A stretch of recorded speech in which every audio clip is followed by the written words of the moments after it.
Yan nga yung dahilan kung bakit kailangan talaga natin ng batas, no, para magbigay ng kahulugan, no, na malinaw ng kung ano ba yung political dynasty na pinagbabawal. No?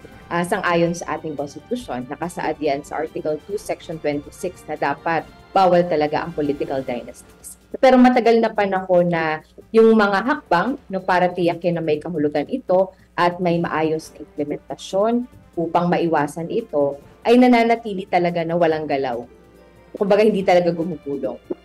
Kaya malaking bagay, no, na nanggaling mismo sa speaker ang pangako na maipapasa ang anti-political dynasty bill bago matapos ang taon.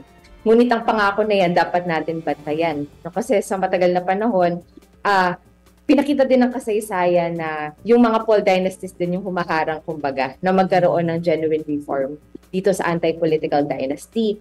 Sa bahagi natin sa House of Representatives, may siyam na bills na nakasalang ngayon. Dami po. At yung dalawa dyan, o yung isa, ang filed by Makabayan Bloc ni Rep. Reneco na Kabataan, tsaka si Rep. Antonio Tino na Actors Party List. At nung kami po ay nakapasok sa Kongreso, isa sa priority bills natin itong House Bill number 4784, Anti-Political Dynasty Bill, na ang atin pong definition ng Anti-Political Dynasty Bill, no, ay dapat ho walang hahawak ng posisyon o tatakbo para sa kahit anong elective, national, or local office ng kasabay ng isang kamag-anak within the fourth degree of consanguinity or affinity.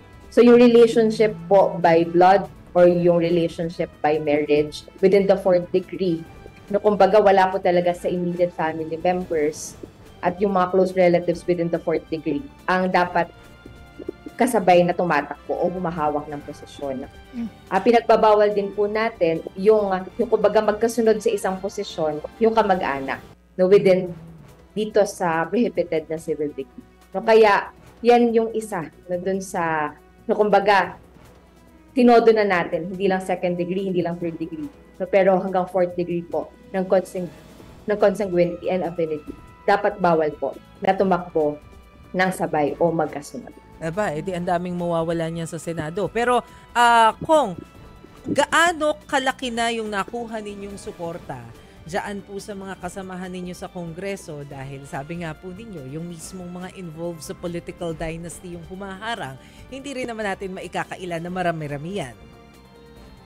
Makikita natin yan kapag nasalang na mismo sa committee. Nakahain na sa Committee on Suffrage and Electoral Reforms ang Anti-Political Dynasty Bill. At nananawagan tayo sa committee na maipatawag na ito sa lalong madaling panahon. So, kung kaya nga, no, sa susunod na linggo na agad, first thing next week, dapat mapag-usapan na ito, no, para makita na natin, no, kung anong lagay, no, pagdating sa House of Representatives. Kasi kung mahirap sa House of Representatives, katulad ng nasabi ninyo, maaaring napakalaki din ang balakid nito sa Senado dahil napakarami ding maapektuhan na mga current holders ng posisyon.